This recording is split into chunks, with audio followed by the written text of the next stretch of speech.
What's going on, everybody? It is that time again. The Sooners Illustrated Podcast, episode 254 on this Tuesday, March 10th, 2026. Josh Callaway, Collin Kennedy with you on a Tuesday. A little switcheroo this week. Collin going to be with me today. Tom Green will join me on the show later in the week. We have Collin here because Oklahoma just went out and had one of the best recruiting weekends ever. Not to be hyperbolic. We'll talk about it. A massive weekend for Oklahoma. Future Freaks weekend. Oklahoma got 5 new commits. We'll talk about them all. We'll also spin it forward what's next in 2027. And then, oh, by the way, we unofficially kicked off spring ball yesterday as well, as Brent Venables, Jim Nagy, new coaches, all the new players met with the media. We'll touch on some of the big takeaways from that as well on the back end. It is a packed Tuesday, Friday show. A lot to get to, and we'll do so on the program here today. But a reminder, before we get started, subscribe to Sooners Illustrated at oklahoma.247sports.com. Promo code SoonersPod60. That's 60% off a VIP membership for a year to Sooners Illustrated, the entire 24/7 Sports Network. Take advantage of it. Tons of recruiting stuff has been there already. Softball, baseball, some hoops. Spring ball is about to start. Kind of already has. It's a perfect time to jump in and be with us every single day over at Sooners Illustrated. So be sure to take advantage of it. Use that promo code and subscribe to us over at oklahoma.247sports.com. All right, let's get into it. Collin, you were a busy man this weekend. Lots happening. We set the table last week. If you didn't see the Thursday show, we previewed Future Freaks weekend. Collin was very, open about this is a big weekend, a lot of big name guys, and we kind of combed through. We hit, some of the biggest ones, and we knew it could be very fruitful, but man, 5 commits is quite a sequence in a couple of days, obviously, and we'll hit them all. In particular, Collin was then able to get up here for the media day yesterday, so busy guy. Now he's back in DFW, just up and down, flying all over the place. First off, energy level, are we okay? Are we good to do this?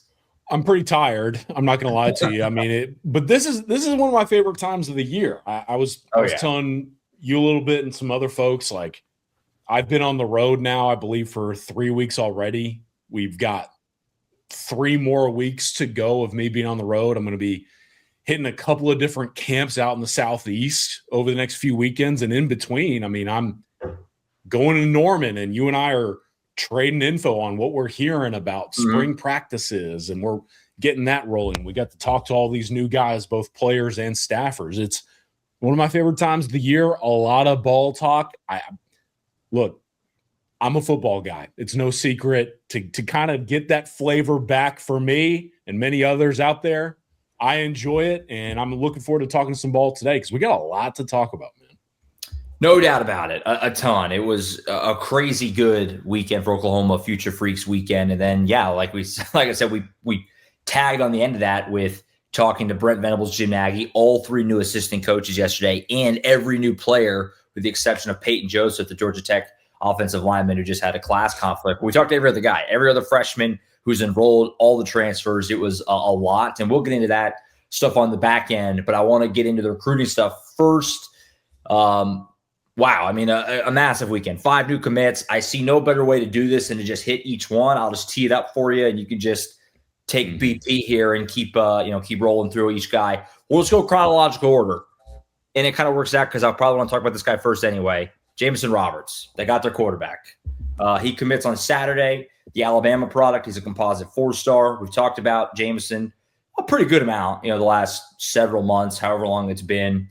We've talked about it throughout this class. This class is awesome, right? It's ranked number 1, all that stuff. They've knocked out of the park. They have 3 5-stars. But the crazy part was they didn't actually have a quarterback, which is so, foreign to what we're used to. Usually you get the quarterback first, you kind of build it out from there. They got him now. Jamison Roberts in the boat this weekend. Collin, you talked about him obviously on Thursday going in, that this was one of your guys that obviously you were going to be keeping a close eye on. I don't know, and you can speak to it better than me. I don't know if it was totally expected that they would just get him on Saturday to jump in, but he did. They have their guy. And talk about the fit with Jamison Roberts and what it means for Oklahoma to lock him down now, as opposed to, this trickling out, any further. The fact that they were able to lock down their QB this weekend is always going to be a big deal, and they did so, obviously, on Saturday.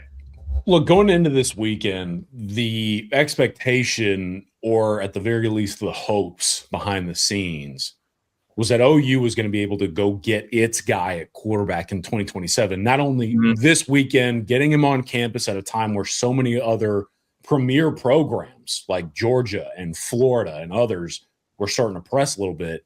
Right. Not only trying to lock him up and making sure a guy OU has circled for quite a while officially joins the class, Oklahoma had a very real goal of getting their 2027 quarterback commit to actually commit in front of all of these other premier 2027 talents and building off of that momentum, right? And that's exactly what happened here. He was one of several who ended up getting in front of all these guys and committing, and it generated a little bit of energy in the room as we continue to hear out of Future Freaks Weekend. But I find this to be a huge get individually, because if we can go back in time, as you'll remember, OU was all in on Peyton Houston, the four-star quarterback out of the state of Louisiana.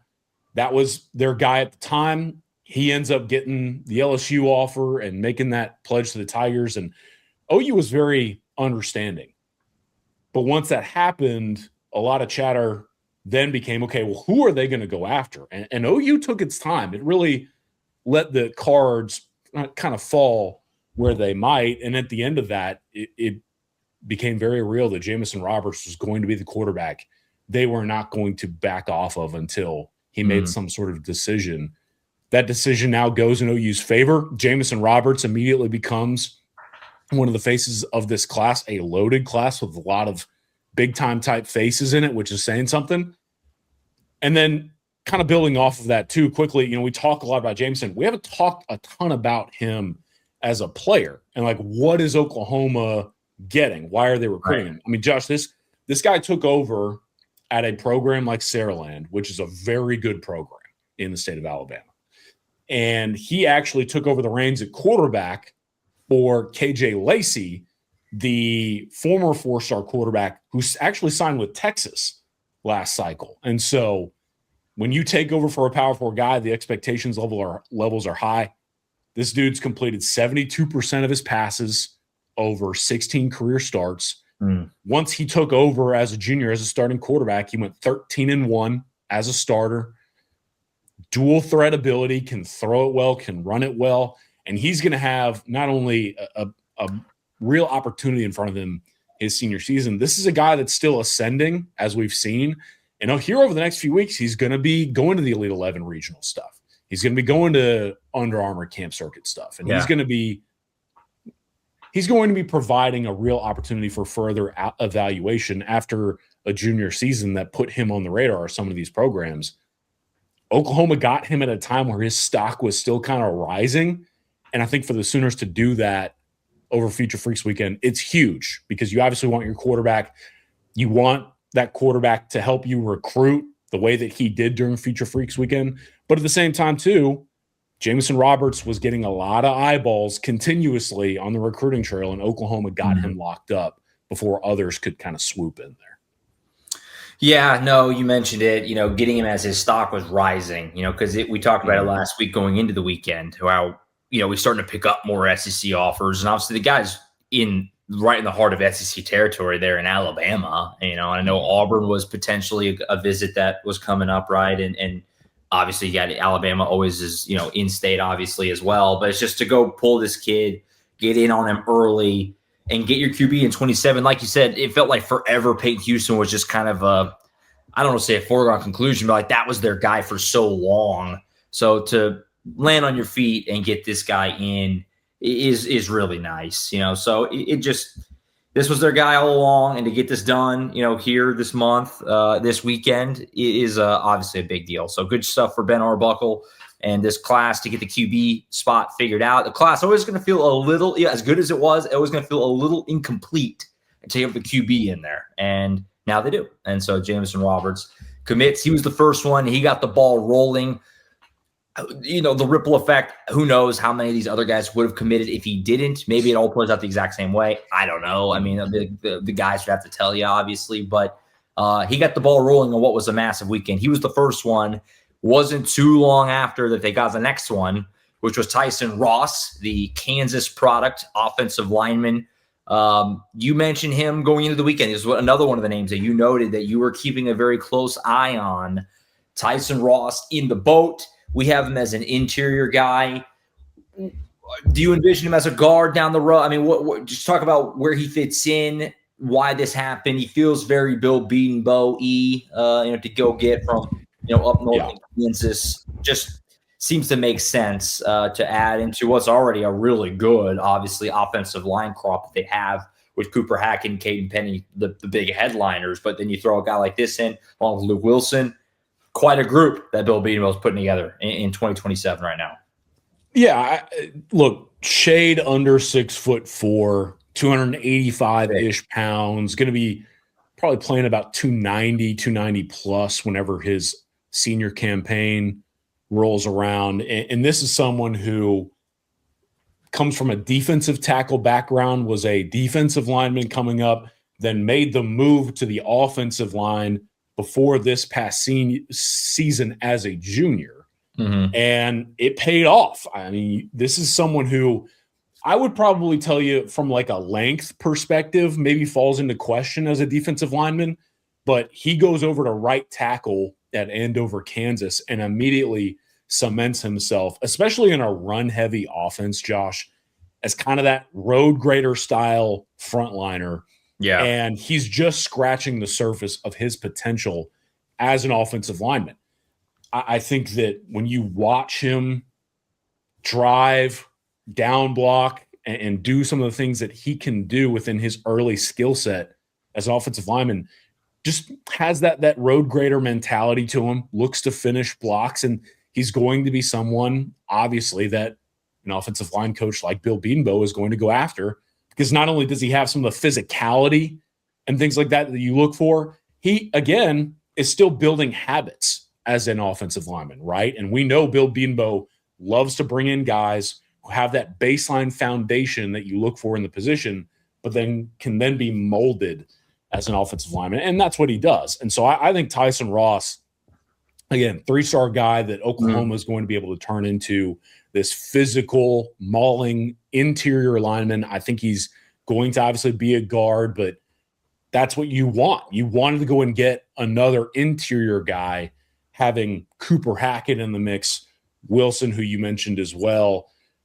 It's just another quality addition to this really promising offensive line haul for OU in 2027. And Ross specifically is one where very interesting get. I'm very curious to see how they develop him as he is still developing as an offensive lineman. Yeah, just hard not to be excited about offensive line. I mean, you pair all the young talent you have now with that, obviously, cycle in 25 with Fasusi and Foje and that group. And then you bring the guys in who we just met, or at least met as OU players the first time, and Best and Schmidt. And then you look at what they've done in 27. I mean, it's stockpiling talent. I mean, you need a lot of depth. OU's learned that the hard way the last couple of years. And they have so much talent coming in every year right now. It's like you feel pretty good about the future and the direction of the offensive line play at Oklahoma. Bill Bedenbaugh doing a really, really good job right now. So, good stuff. Tyson Ross in the boat. I'm trying to decide if I want to ask you now or I don't know if I want to step on any toes for when we get into what's next. The Gus Corsair aspect, does this have does it help, hurt? I mean, could they still get both? How does that weigh? And I don't want to step on if you were going to get into that later, but no, I'll go ahead and tease it for what we'll talk about later. But I don't think it hurts at all. In fact, there might be some benefits to it as well. Okay. We'll discuss that more here in a second. Absolutely. All righty, keep it moving. Third guy, Jaylen Scott, 4-star composite safety. Also from the state of Alabama. You talked about it last week. The connection with Jamison Roberts certainly didn't hurt things. They are friends, obviously from the same state. And similarly to, we talk about that 27 class, as awesome as it is, didn't have a quarterback. It also didn't have a safety committed at the point that Jaylen Scott did. He jumps in. This is a guy that we talked about, really good, really talented dude, 6 foot. He's a top 12-ish safety. We have at number 11 in the class right now. He's a top 120 player, period, for us at 24/7 Sports. Collin, this guy seems like a potential stud. And Brandon Hall has been as good as anyone at getting talent and developing it. The safety room has been a strength. It will continue to be this year, certainly with Peyton Bowen and that group that he has coming up this season especially. Seems like a great get all the way around with Jaylen Scott. Talk about his addition and what you kind of feel like his future might look like down the road at Oklahoma when he gets here, when he signs in December. This has been one of my favorite prospects in the cycle for a long time. And I actually put something out about that on my Blue Sky account that I just simply do not use. But back then, this was 6 to 7 months ago, I put out there early personal scouting crush in the 27 cycle is Jaylen Scott, 3-phase playmaker. And what I noted as well, unbelievably controlled aggression. What I love about Jaylen Scott and why I think he's such a perfect fit for Oklahoma, this is an extremely violent defensive back.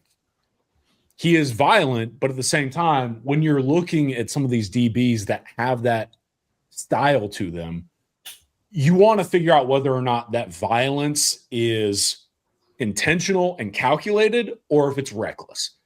I think Jaylen Scott is one of the best DBs in 27 in terms of bringing that edge, that physicality to the table as a defensive back, but at the same time, not letting it overtake your playing style and ability as a football player, especially in relation to your responsibilities, right? I think that's a big reason why Oklahoma was so invested in pursuing this guy whenever OU chose to offer. Talk to some folks who would be in the know. And if you'll remember, Josh, at the time, he was committed to Auburn whenever OU offered. And not only was he committed to Auburn, he had flipped to the Tigers after being previously committed to Florida State. So he had already kind of made a bit of a leap of faith in his recruiting process. And at the time, it was like, okay, well, is he going to make another major decision that would alter his process? It was up for debate, but Oklahoma was willing to take the risk and pursue, and he gets to Norman for the first time ever for that Michigan game. And I think from the moment that he got on campus in Norman, he quickly realized, like, oh, this might be a place that I want to be at. I mean, again, he put out the pictures of fans finding him and tracking him down in the stands and taking pictures with him. I think that it helps, too, that his family was blown away by the experience. And from there, like, Oklahoma was a rocket ship taking off in Jaylen Scott's recruiting process. He was committed to Auburn for a while still, eventually decommitted from the Tigers and backed off, reopened things, evaluated a ton of SEC powers, and even got what he called a dream offer from LSU. But even still, OU was consistent. They were persistent. It paid off. And it obviously helps, too, like you mentioned, that Jamison Roberts, a close personal friend of his, was also heavily considering Oklahoma. It pays off, man. Again, they get a violent, really fun watch on tape at defensive back in Jaylen Scott. And this to me is the kind of SEC defensive back the Sooners will constantly be looking for to add into the program. He's going to be a tone setter for them. Yeah, I'm a sucker for a good safety. It's one of my favorite positions. And he looks like he fits the part. He just does all the way around. The size, like you said, the physicality, and just I love it. I love it. And, it sounds like maybe, we'll see how this all shakes out. Could be a potential cheetah candidate, right? I would think maybe with his build, we'll see how that shakes out, right? But fun player and a fun get, and a good one at a position of need. Again, they didn't have a safety yet in 27, and they get one now, and they get a really good one in Jaylen Scott. So that was commit number 3. Later in the night, they still were not done on Saturday. There still was one more, and it was one of the bigger fish of all of them as far as this weekend. Seneca driver. We see a big fella, Jason Witten. What a start for Jason Witten. His first really big recruiting win. Obviously, you can say, since he's been here at Oklahoma. 4-star tight end for us, top 60-ish player in the class, period, top 3 tight end in the class. They pull him from the state of Kentucky. Kentucky thought they basically had this guy. Some of the quotes coming out of Kentucky has been, it kind of just goes to show you that they were a little dumbfounded, frankly, if they let this one get away in state there, the Wildcats. Collin, talk about this. How did this happen? Because this is just an elite tight end prospect that they got into town, and Jason Witten got done. I mean, what a get right at the beginning of his tenure here to get a guy like this. The hype train was already really high for Jason Witten because of the name and what they did in the portal, but I think it got even bigger this weekend because Witten got one of the best tight ends in the country. That is his first high school commit. Quite a get here for Oklahoma with Senaca Driver. So whenever Oklahoma chose to pursue Senaca Driver, it became very apparent that this was going to be the tight end that the Sooners were going to put the chips to the center of the table on. Like, OU was all in on going after this guy, and it's clear that from the front office to the coaching staff, everyone in the building in Norman believed Senaca Driver was not just the top tight end target for them in 2027. I believe that this was one of like the most important targets in the building for them across the program, and it was reflected. I mean, I think you have to give a ton of credit to offensive coordinator Ben Arbuckle, who went out there to Kentucky to go visit with Senaca Driver frequently. And then you go from there, and as Ben Arbuckle is chipping away, Oklahoma's front office is recruiting Senaca Driver heavily. Like, a lot of people in the program were in on this guy. Even though the national narrative, like if you weren't me and some other folks who were covering it from an Oklahoma perspective, Sure, there are a lot of people out there nationally who just did not necessarily see Senaca Driver landing at Oklahoma. Kentucky, especially once former Oregon offensive coordinator Will Stein took the job after helping Oregon get to the playoff and everything that he accomplished there with the Ducks, he goes to Kentucky. He is a state of Kentucky native, if I remember correctly, and Stein's staff was seen as the heavy front runner for a long time. And then the sneaky contender behind the scenes too was Notre Dame. Notre Dame was very much in on this guy, and we know Notre Dame's track record at tight end, right? Yeah. But at the same time, Driver has family ties to Notre Dame. So the Irish, like several people I talked to, were like, hey, man, keep an eye on ND because they could shake this thing up in a hurry whenever stuff starts opening up. All that in mind, though, like, I mean, Oklahoma just didn't care. Like, I'm not sure that they cared. Right. And when it got finalized, he was going to show up in Norman over the weekend. I think a lot of folks at OU were saying, look, not necessarily in the idea that we're not letting this guy leave without him being committed to the program, but we're going to make it really hard for him to say no to us.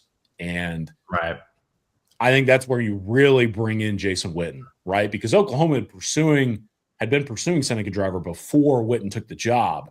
Sure. I do think, though, that Witten being there and being that primary recruiter and working with Arbuckle and others to go after a tight end of this caliber, it's Witten's past that looms large. I mean, very few tight ends coaches can match what someone like a Jason Witten brings to the table.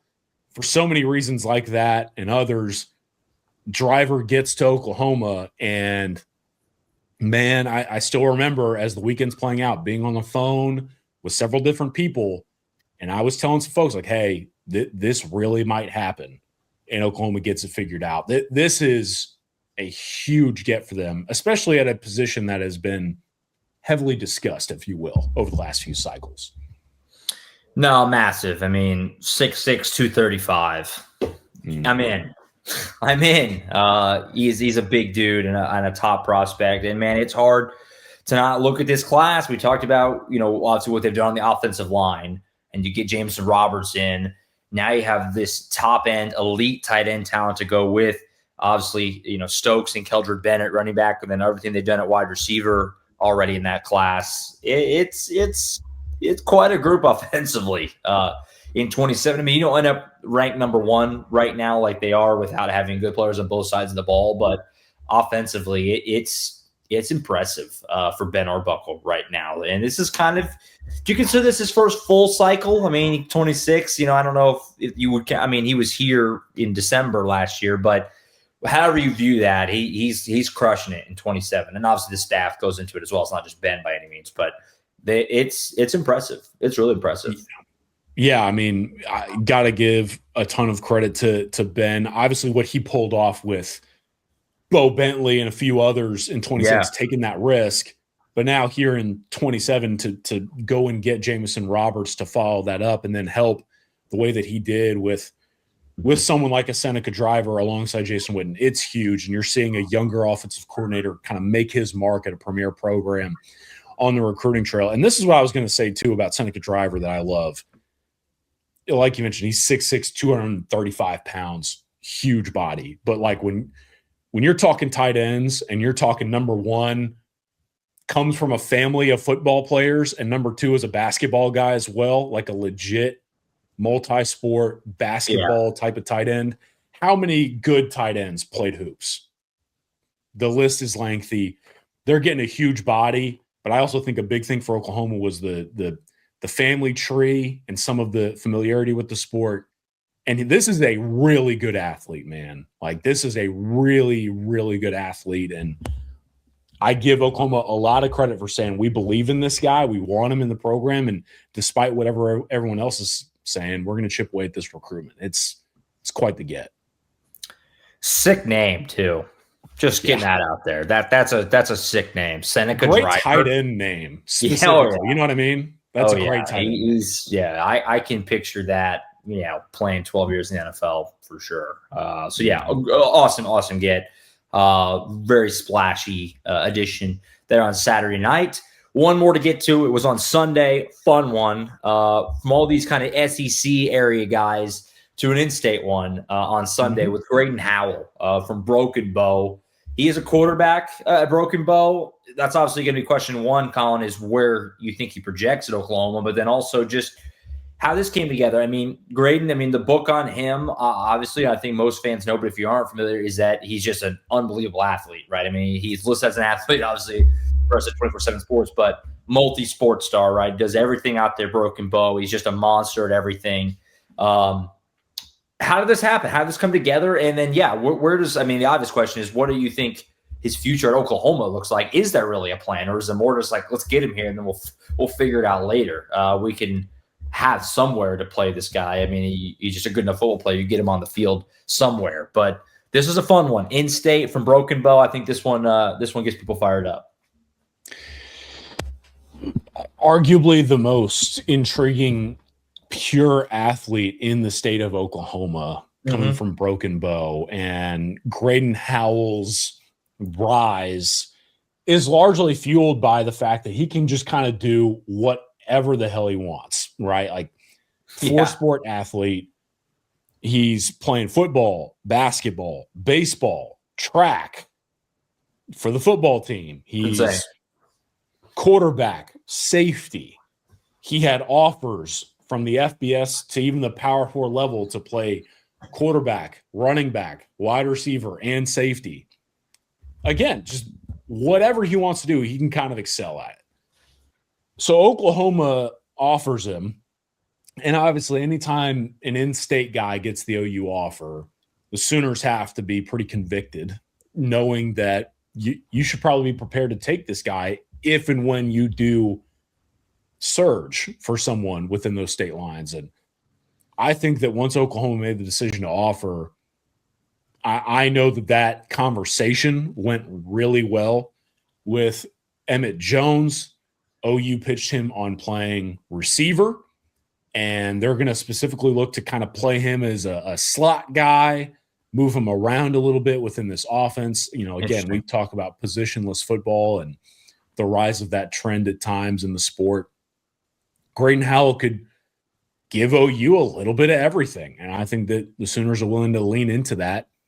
And through that, Oklahoma won this recruitment over by giving Greydon Howell the opportunity to go to a place that will aim to highlight his talents. And I think he really connected with Emmett Jones as a wide receivers coach. And especially, I think that's important because Greydon Howell had to figure out what he was going to play in college with so many different options. He had to identify what he believed to be the best path for him.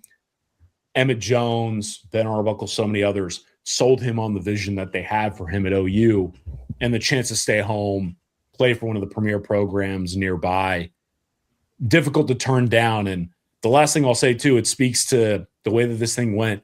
Greydon Howell did not necessarily go into this weekend as an expected commit. I had spoken to him repeatedly, several others, and Greydon's mentality going into the visit was, I might want to lean into the experience and the process, evaluate other programs. And his thought process, too, that he said both on and off the record was, if there's a spot out there that's going to let me play quarterback still, I might want to bet on myself and go do that.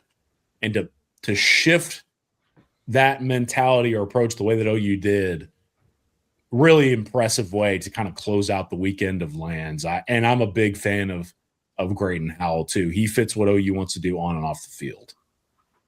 The best way I describe just the hilarity of what an athlete he is at the high school level, and obviously there's a lot I believe it'll translate to the college level. He's at Norman Future Freaks weekend, commits on Sunday.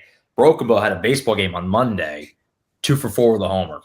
And I believe there is a thought that he could play baseball at OU. I mean, I don't know if that's a for sure thing, but I believe that's at least a thought. We'll see if that happens. It's really hard. We've talked about it forever. Lots of guys come to OU and they try to play both and they end up focusing on one. Obviously, the guys who actually do both is extremely rare, but this might be a guy who could do it. You know, he's one of those special types. So, yeah, great, awesome. And I love in-state. I mean, we love in-state guys. Obviously, last year just had the one with Oak Fluese. Nice to get another one here in the 27 with Greydon Howell. So, fun to get in-state guy and just a great athlete. And so it's like you get them, you figure it out later. But yeah, fun get there on Sunday. All right, so just overall thoughts on this weekend, and we'll kind of do a little bit of a what's next, but I want to just give you a chance to kind of put a bow on all of it as far as Future Freaks weekend. I mean, 5 commits. A lot of it was a lot of fans were throwing it out. I joked about it off the top, like best recruiting weekend of all time. A lot of that will be determined in time. If all 5 of these guys go to OU and are awesome, right? Jamison Roberts starting quarterback and they win the SEC, and Seneca driver wins a Mackey. Like, obviously these are things that will be played out over time, but it did feel like as it was happening, it felt like we were witnessing something seismic. Like, whoa, this is not normal to get 5 guys at one weekend that are all high level too, especially. Talk about, you can put it into context better than anyone, just what the weekend was, and to go make the progress and get 5 commits. Quite a weekend for Brent Venables, Jim Nagy, this recruiting staff. It's just pretty good stuff, I would say. Yeah, I think that when you think back over the years, there have been some huge Champ U barbecues in Norman. Yeah, there have been some really big game weekends. And especially if you want to talk about from a commit perspective, those types of environments will loom large. But man, from like a junior day, spring visit, unofficial structure type of atmosphere, I'm not sure there has been a more productive spring weekend in Oklahoma's recent memory. I mean, it's obviously one thing to get 5 commits, and there could be more here very soon because of the weekend, which is important to add context. So you might be getting even more because of this. But the caliber of player that you got, right, and the premium positions too, out of the weekend to get your quarterback, to get a tight end of that talent level, to shut it down a little bit early, to get the DB and a receipt, and like.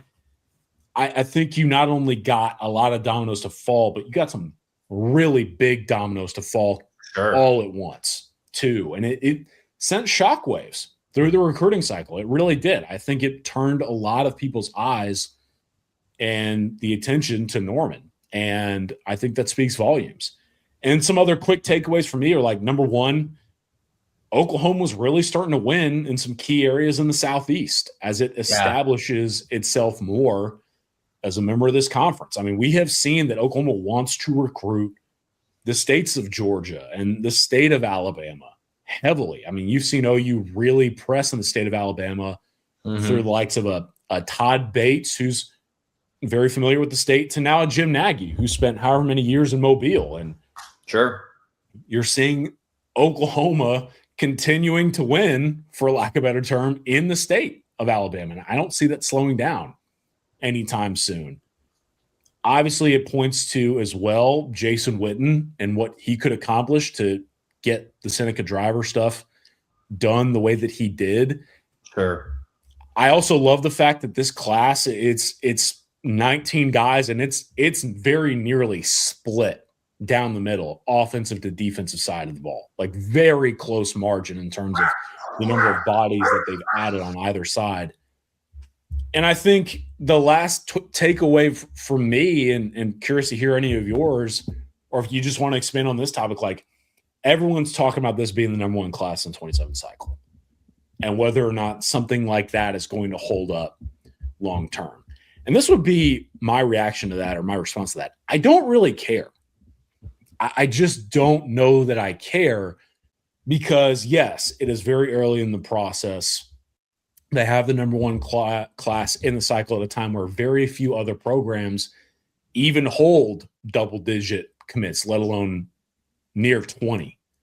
But I think that this being the number one class right now speaks to the process and the operation that Oklahoma has built with this coaching staff and front office. They've come together and made it to where they're going to land guys early because they're that dialed into who they want, why they want them, which I think is a big reason why so many spots are filled early. And getting it done. And then, by the way, like, I don't know that I care, because if they don't finish number one, whatever. But that to me speaks more to, again, just the caliber of prospect they're getting to commit to them this quickly. Like, you don't get number one for nothing. And so it's a heck of a group. And I think that for a lot of the social media noise that maybe OU fans are seeing externally, or the program, what have you, I just think, again, this weekend and this class in general is a testament to where Oklahoma's program is operating right now. Yeah, no, it's hard not to feel really excited about just the future and the way this whole thing is moving, for sure. I mean, you come off a great season, you go to the playoff. Everyone's always believed in Brent Venables' ability to recruit players. It just was, you got to be able to win, though, to keep it kind of all going on the tracks. You loop in what they've done with Jim Nagy and his staff. It's exciting, and it does feel like that they're another good season away if they can, put together another good year, maybe get back to the playoff again, from this thing really starting to roll. And it kind of is rolling, but, to really get it to roll, like you said, you don't get number one by accident. It is early, but it's also March. It's not like it's super early. I mean, it's late enough that you can feel good about it. We got 19 commits. It's a big number, obviously. This class is already bigger than the last one. And you got 8 months to go, or 9 months to go. So it's exciting. It's really cool. And yeah, just hard not to feel really just encouraged by the way it's moving. Like you said, if they don't hold on to number one, it's not like that's, a huge deal. It'd be cool just for like the PR of it to say you got number one. But, you got 3 5-stars right now, a bunch of 4-stars, a slew of high 3-stars who could become 4-stars. I mean, it's a really good class, and there's more to be done, which we'll get into in a second. But it's cool. It's exciting stuff. Let's go ahead and do that. What is next, if anything, for you? Yeah. I mean, you kind of teased it a little bit as far as like this weekend could still reap some benefits. So both in the short term and the long term, as far as what's still there in 27. Like I said, it is 19 commits. That is a lot. I mean, there's more. I mean, we've seen OU take, in the 20s before. It's not like that's insane by any means. But what are you still viewing as, for both in terms of specifics, again, in the short term, like I'm still watching these guys, or however you want to take that, but also big picture in terms of what you think Oklahoma would still maybe look to accomplish between now and December. And look, the reality is too that there's a lot of time. Odds are 1 or 2 of these guys will decommit or something. I mean, that's just how this usually tends to go. But right now, with 9 months until signing day, what's left for Oklahoma? What's next in 27? I think first big thing, you got to start with Gabe Osborne Jr. I think that's top 25 overall recruit in the country, according to 24/7 Sports. Our network is a huge believer in this guy. He's already hovering in that 5-star territory. And I mean, if Oklahoma were to get Gabe Osborne, OU would have 3 prospects inside the top 50 nationally, all from just the state of Oklahoma. Think about how crazy that is for a second in regards to a state that at times has been viewed as maybe a lesser talent area. OU knew that 2027 was going to be one of the best cycles in recruiting the state had seen in a while. They've gotten some of those big names in the boat already.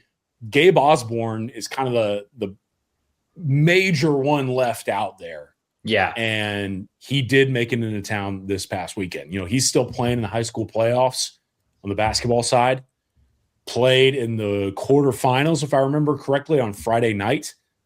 And then showed up on Saturday and went through some visit stuff. And this was huge experience as far as just continuing to reiterate to Gabe Osborne how much of a priority he is for Oklahoma and its class. And I think that OU continues to have the driver's seat here at a time where so many other premier programs, Miami, Georgia, Alabama, Texas, and so on, want this guy to leave. And so I think I'll lead off with that. Gabe Osborne getting around Norman this past weekend again was huge. Something that I'm continuing to monitor as he goes through the high school basketball playoff stuff is how does that shape what he wants to do? But I think OU is really optimistic here, Josh. And for several reasons, Oklahoma's continuing to keep a close eye on this guy. Yeah, for sure. I mean, he's, a massive athlete right down the road. We've talked about a lot. You see, I feel like I see someone post a basketball highlight of him every couple of days. I mean, he's just one of those dudes, And Mustang, they are in the state tournament, like you said. They play coincidentally at the Lloyd Noble Center tomorrow in the state tournament quarterfinal, I think, tomorrow. So they won an area last weekend. So, he's chasing a gold ball in hoops while being an elite, potentially 5-star corner. It's just one of those guys that's just a little different. Moving forward from that, you brought it up a little bit, so let's go ahead and address it. Gus Corsair. I think he's another name. Yeah. So to what you asked me earlier, let's start here. Tyson Ross committing. That makes it 4 offensive linemen already. Is that a negative for OU in its pursuit of Gus Corsair? I view it as a positive because, number one, Gus and Tyson know each other. They're from around the same area, and so there's familiarity there. But the other part of this too is when you look at Oklahoma's class right now, you've got essentially 2 tackles, 2 guards. OU views Corsair as its future at center, and they have continued to sell Gus on playing center for them if and when he were to commit to the program. Now, there's a Kansas State in there. There's an Oregon in there. There's a Missouri in there. There's several others, obviously, that want a 4-star lineman of his caliber. But I think Oklahoma continues to be at the top of this process for Gus. And this visit weekend did not change that. We'll see what happens next here. Mm-hmm. I think that Gus has viewed April as the month he would like to potentially make a decision. But at the same time, he started to book official visits, and he's mentioned that maybe he takes his process into the summer. We'll see. At current time of recording, about 2:00 on this Tuesday, no official word, but when I caught up with him after the visit weekend, seemed like he was at the very least willing to keep taking some of those other spring trips. Sure. He had already. So this one will be one for me that let's see how this goes into April, but I think Oklahoma's the outright front runner. And I don't know that at this time, at the very least, it's particularly close. I mean, it's obviously the offensive line group is already great. So you throw a guy like that in and just the kind of, I don't know, novelty of it, but the fact that you would have 2 tackles, 2 guards, and the guy that they project as a center. I mean, you literally have a starting 5 right there if you could do it. So that's like how you draw it up. So yeah, definitely a big name that we've been talking about for a long while on this show that we'll be watching closely. Anything else in 27 that you want to make sure to hit today? I'll go ahead and wrap it up because I know we've talked a whole bunch of recruiting stuff, but sure. I want to say this, and I forgot to mention it in my takeaways, and I'm kicking myself. But building off of the Corsair thing, one other big thing that I think is important to mention, another primary takeaway for me, and it relates to Gus and others, is that Oklahoma's in-house players are recruiting at an elite level right now. I mean, Brent even talked about it during his spring media day appearance, which we did. Yeah. So tying the two together, like, I thought it was really cool. And I think it, again, when you talk about Gus and Tyson, some of these other guys, and the way that OU's commits are recruiting some of these guys, I mean, Gus and Tyson and the other recruits went out for a meal with not just Bill Beanbo.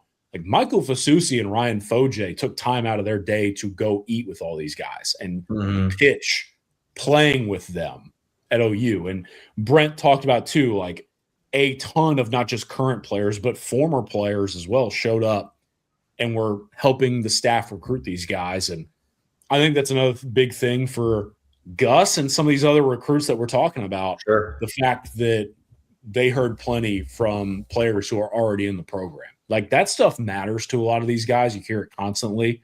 I want to go on my visit to see what the players have to say. And to see OU's players go out of their way without being asked to go and recruit some of these prospective athletes, I think that was another really cool kind of takeaway, in my opinion, from what the weekend was. The fact that so many of who OU recruited once is now doing what they expected and recruiting the next wave of talent. For sure. You know, just a superb weekend, a massive weekend. Just, you know, congrats to the program, to Brandon Junagi and Molly Jacoby, her first big weekend. I mean, it was knocked out of the park. I mean, right? I mean, a massive weekend. So fun stuff, lots of coverage of all of it over on Sooners Illustrated. More to come. Obviously, Collin's all over it as this 27 class, which feels like a special one, continues to round into form. But, yeah, big-time stuff for Oklahoma over the weekend, without a doubt. We mentioned it. We did kind of unofficially kick off the spring yesterday. I want to touch on that stuff a little bit here in the back end. Obviously, we'll talk more about it over the next couple of weeks as we actually get into spring practices here, you know, in 2 weeks from tomorrow, the first practice, the 25th. I did want to first, I'll kind of open it up, Collin, as far as just anything that jumped out to you from anything. And it was a lot. We met all the new coaches, players. It was a lot. One specific thing I want to make sure to bring up off the top was that the Owen Heinecke saga may not be done just yet. Jim Nagy, who met with us yesterday, revealed that Oklahoma is still kind of pushing and in the mix to maybe do some more with Owen Heinecke. I want to make sure you get the actual quote. Here it is. Here's what Jim Nagy said. We're still working through some of that. We're not giving up. Yeah, Owen's a guy you want to fight for. We've got a locker room full of great men, young men, and Owen's incredible. So basically, you know, I think we had all kind of thought this was over. We kind of moved on, like Owen's going to go to the NFL and Oklahoma will have to just proceed without him. But Jim Nagy says otherwise. Not a whole lot of new ground to cover here, Colin, other than that they're still maybe going to try and take some legal action that could get Owen Heinecke that extra year. Obviously, for Oklahoma, it would be a huge deal, right? I mean, he's a good football player. You throw him in with Cole Sullivan and Kip Lewis and all that young talent. That linebacker room suddenly looks really good again, rather than, you know, having to lean on some unknown, you know, commodities quite as much if you had Heinecke back. So we'll keep an eye on it. Again, not like exactly a ton of new ground here, but just kind of interesting, right? That Jim Nagy revealed that, hey, we're still pushing. We haven't given up on Owen Heinecke being back at Oklahoma just yet, which is kind of crazy. This has been such a weird thing. We've beaten this storyline to death. Yeah. And it just sucks that the NCAA continues to let it be a thing. But all I really have to add is, look, what I think a lot of us have hoped to see or maybe even expected might be coming to fruition. And like, if they do choose to take legal action, fasten your seatbelts, because I'll go into my own pocket to help cover the legal fees, if I'm honest with you, just to see it. Set up a GoFundMe. I think the fans would do the same thing. I think a lot of media folks too, like on the beat, because of the way that, I mean, I don't think it's any secret. Like Owen Heinecke deserves to keep playing. And so we're all in this guy's corner, no matter who. I mean, there are other fan bases that desperately want Owen Heinecke to keep playing. Texas fans I've seen. I can't wait to see what comes from this. If they do end up taking the legal action, which is kind of some of the buzz behind the scenes, I'm all for it, man. Let's do it. Fascinating stuff. And so we'll keep an eye on that, obviously, as it proceeds. But it's some interesting little news there from Jim Nagy that Owen Heinecke maybe could still be back at Oklahoma next year. Kind of crazy, to say the least. Otherwise, I'll just kind of open it up. I mean, we're not going to be able to hit everything by any means. We're already obviously kind of going over. But, it was awesome. It was awesome to get to talk to everyone. We got to meet all the new coaches. Jason Witten speaking for the first time in front of, OU media with OU hat on. It still kind of almost felt like surreal. Like Jason Witten is sitting here in an OU hoodie talking to us about Jack Van Dorsler, or whatever. Just kind of crazy. We also met Jaylen McCullough, and we met Lamar Morgan as well. Collin, you were talking to those guys at length yesterday. We met all the new players. We got to hear from Brent Venables. I mentioned Jim Nagy already. I mean, wide open, but what jumped out to you, if anything, whether it's a specific player, Brent, one of the coaches, I mean, take whatever direction you want. I wanted to just kind of make sure we at least acknowledge that we had it. And by the way, this is all on the YouTube channel. Brent, Nagy, the coaches, hear from a lot of the players, not every single one, but a lot of them. It was like 40 players. So just from pure logistics, we weren't going to get them all, but we got a lot of them. They're on the YouTube channel. And it jumped out to you at all? Any common thread from the coaches or players, Brent, Nagy, anything? I'll say this. I think you kind of have to start with the headliners, which is the fact that we talked to the new assistant coaches. Yeah. Thought it was really cool talking to Lamar Morgan. He did not know Brent. He did not really know anybody here at Oklahoma. But he talked about how much of his coaching career has been based around finding health care for his children who have been at times in and out of hospitals. He tells this story much better than I ever could on our YouTube channel. So I encourage fans to go check that out. But Lamar Morgan talked about how getting to be closer to home and having the ability to go to a place like Oklahoma where there is a really good healthcare structure around him with OU Health and things of that nature, that was huge for both him and his wife. He actually mentioned that Brent called, this being Lamar Morgan, Brent called Lamar's wife to offer the job to them as a family, which he basically said that just doesn't happen, and it speaks to what the program is. And then Jaylen McCullough was awesome. I mean, as expected, he was incredible.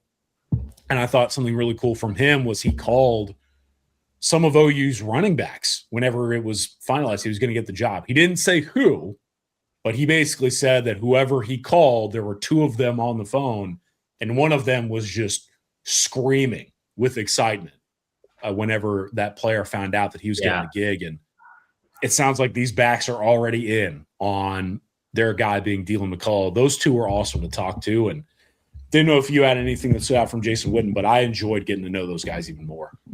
Yeah, no, Jason Witten, that was where I kind of parked myself. For the three coaches all went at one time, if that wasn't clear. So we were trying to move around. I was with Witten most of the time. And, yeah, he was great. As you expect, he was awesome. I mean, we knew it would be going in. Just him being very honest. I suggest people go watch it. It was one of the first couple of questions, of just why. I mean, you don't, why do this? Because obviously Jason's an NFL Hall of Famer. He definitely doesn't, need money. He almost certainly could be coaching in the NFL if he wants. He was coaching at high school his son. He was a top level player. I mean, he didn't have to do this. So that was the main question of why OU, why now? And he was very open about that. And I would suggest you just go listen to what he had to say about it, because kind of like Collin said, he'll do better than I would. But it was very illuminating to hear from Jason, and that was really good. He was awesome, and him talking about his room and just, the reverence he has for Brent Venables and that connection. He talked about his relationship with DeMarco Murray, who he called one of his best friends, played a big role in this happening and him coming to OU. And so, yeah, really, really cool to hear from Jason Witten. And definitely, he talked about Mike Vrabel and Dan Campbell as being guys he kind of looks at. And it's like, yeah, I can see that. This guy's going to be a head coach. That was something that pretty clear. I don't know how long it's going to take. Probably not super long. He will be a head coach, whether it's in college or the NFL. I feel pretty confident in that. And I know the guy hasn't coached a game in college yet, but you can just feel it, And so he was great. I suggest, I got like 20 minutes with him on the YouTube, and I suggest you go watch it because it's good. I didn't plan to stay there that long, but it was good. So I just stuck. I had to wait for an opening. So it's like kind of a repeat question, which always happens because people come and go. And I was like, all right, here's my opening. I gotta pull away at some point. And so, but he was great.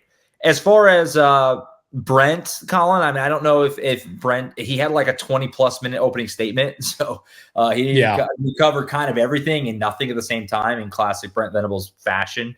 Good to hear from him, though. I mean, he touched on a few things. I mean, a little housekeeping things. Peach Attaboy had foot surgery. Wasn't really clear on if it'll impact how long or whatever. That's obviously a big deal.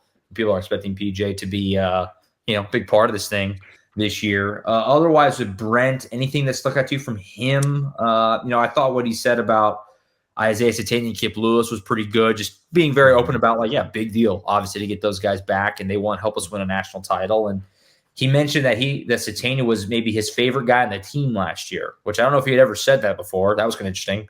An offensive guy. I mean, if you made him pick, you would think he would say Kip or Robert Spears Jennings or somebody like that, or Mason Thomas. One of his star defensive players. He says a wide receiver, which is not something you'd expect, but he was very kind of didn't shy away from huge deal to get these guys back, and it's a credit to them for wanting to be back. But Brent Venables in a great mood. He went about 45 minutes as per usual for him. Anything jumped out from him? Not a ton. I did think that was funny because, I mean, we knew how much everyone in the program loves Isaiah Satania. Like he was a favorite. He is very well liked. Yeah. From the beginning. But I also thought it was funny because my read initially was like, maybe he's saying this to mess with Kip a little bit, who he talks about him and Kip, that relationship they have and how Kip will make him laugh when he doesn't want to. So I didn't know if he was kind of jousting with Kip. I kind of thought that a little bit too, because he said he said it with Kip multiple times where he talked about Kip on game day. He was like, game day Kip is different, blah, blah. It was almost like, I was like, maybe I'm reading way too into it. It was like, is he almost calling out Kip that he needs to be more in practice, give more in practice? Again, that might have been me reading way too into it. But Brent is very careful with his words on stuff. Yeah. So I wondered if he was almost not calling him out in a, but a little bit of a challenging him to on game day, Kip is insane. He's awesome on game day. He's one of the he said game day 10 times, it felt like. But yeah, I mean, I don't know. I've always viewed it we know what Kip is like whenever we talk to him away from the game. He's very chill and I get it. I didn't reach that level, but it's interesting. I'll say this. He mentioned he talked about the number of returning starts in production coming back, how a decent amount of team from last year is returning, but at the same time, he was very open. He was like, we've got a lot out there to replace still, even though the retention piece and the additions are promising. It has to be proven. And I thought that was really good for him, just running down very specifically. And you can see it on the YouTube channel, here's everything we've got back. Here's what we think we've got. But at the same time, it's very evident in our building, we need to put it all together. And then I thought something else that really stood out to me that I had heard a little bit was he basically said, this is kind of the time of year to get healthy. I think it's very realistic for Oklahoma to go into the spring being cautious with a lot of their top tier guys. And for the record, that's what I'd be doing, right?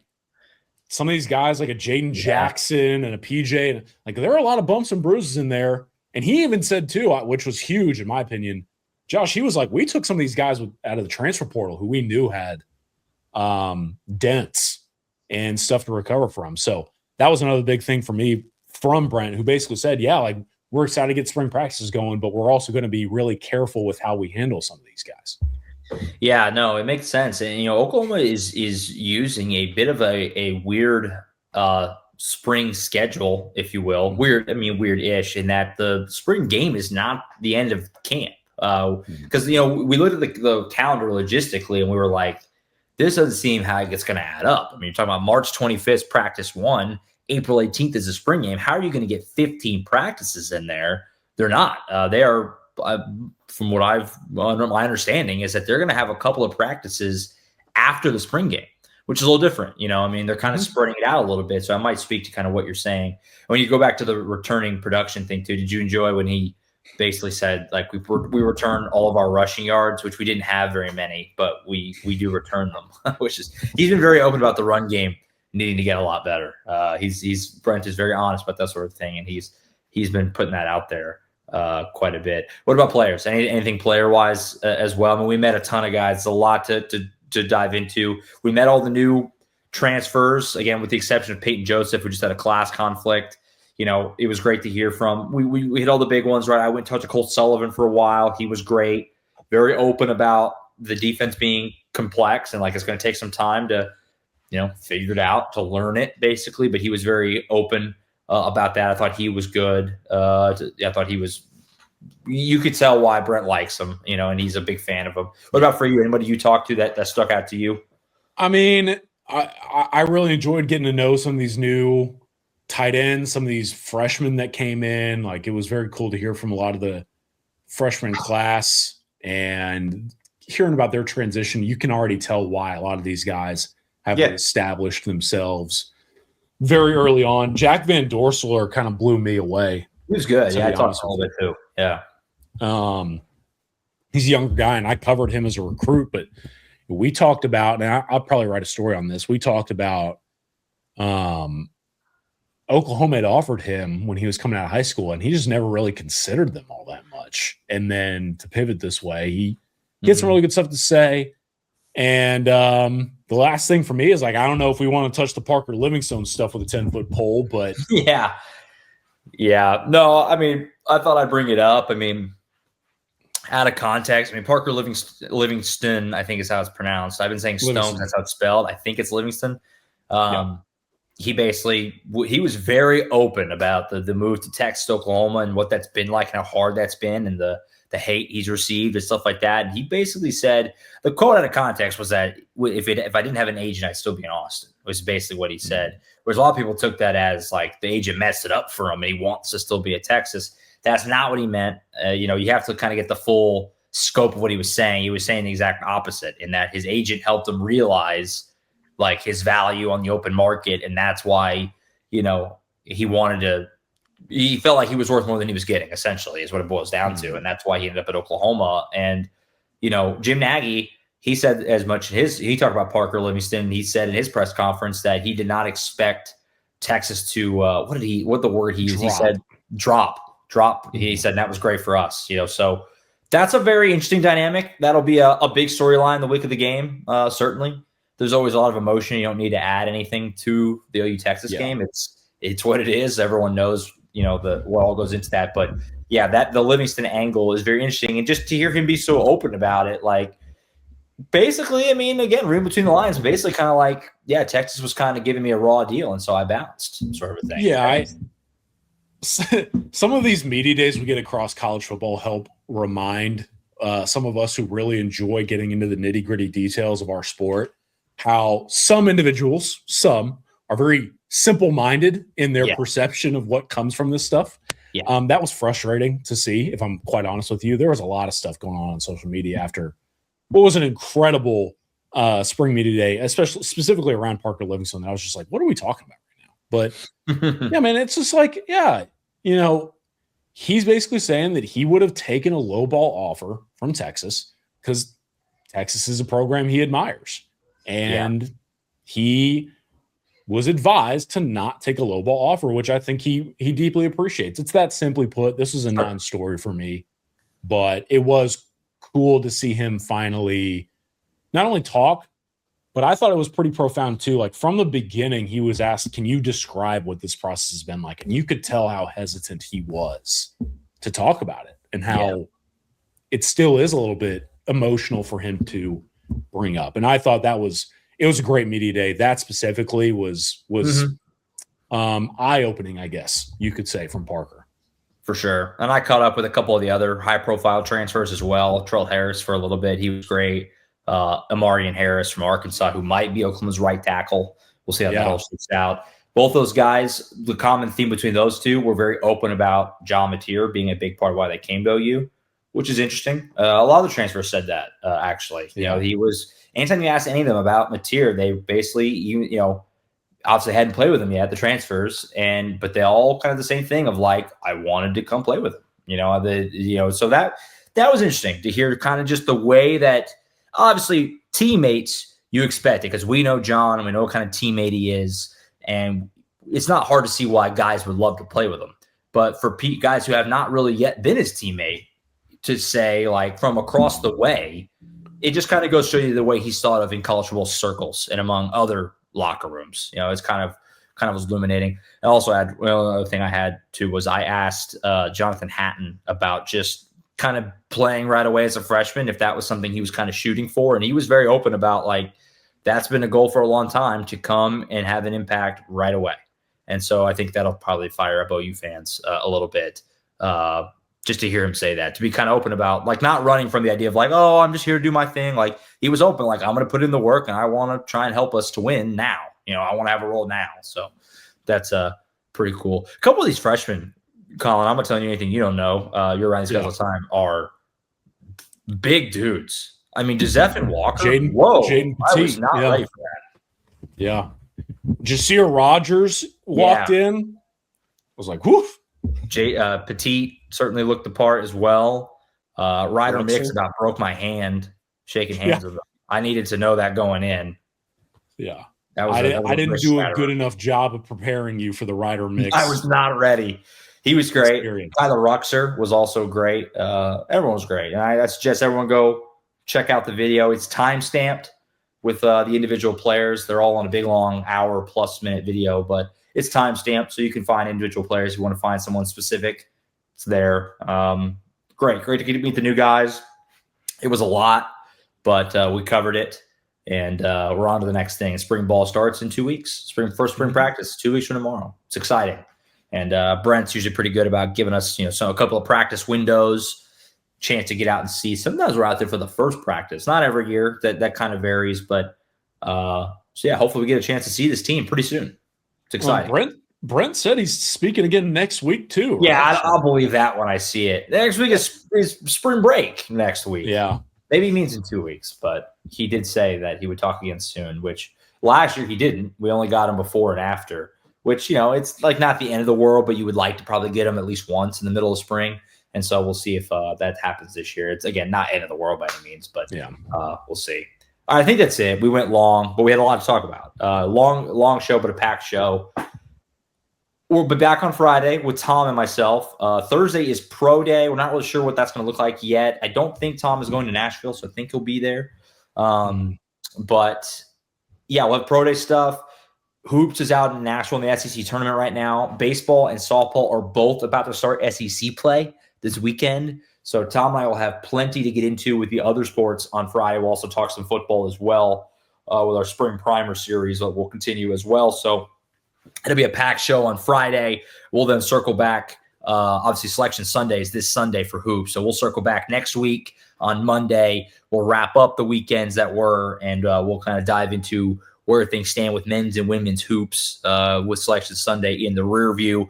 Collin and I will circle back next week. I'm sure we'll have more recruiting stuff to talk about and whatever else is going on as we get ready for spring ball coming up in a couple of weeks. So we'll do all that next week. We'll talk with Tom on Friday, but that's it for now. Collin, safe travels out to Atlanta, and we'll keep up with you this weekend. More stuff for you. You're bouncing around, man. You're everywhere. Machine. Yeah, doing what I can. Doing what I can. All right, we'll talk to you on Friday. Tom Green and myself. Collin, I will circle back next week. That's it for now. We'll see you next time right back here, as always, on Sooners Illustrated.